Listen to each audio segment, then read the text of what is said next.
सोनम वांगचुक इतके भोळे आहेत की त्यांना वाटतं की उपोषणामध्ये जीव देऊन ते भगतसिंगासारखी या देशामध्ये क्रांती करून आणतील. सोनम सर तुम्हाला पाहून IITचे प्रोफेसर GD अग्रवाल यांची आठवण येते, ज्यांनी गंगेला माता बोलणाऱ्या BJP सरकारसमोर गंगा वाचवण्यासाठी उपोषण केलं होतं.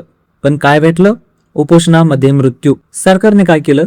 तर काहीच नाही. कोणाला माहिती झालं? कोणालाच नाही. हे असं का होतं माहितीये का? कारण आपल्या देशातला आजचा तरुण हा 2 गटांमध्ये विभागला गेलेला आहे, लेफ्ट विंग आणि राईट विंग.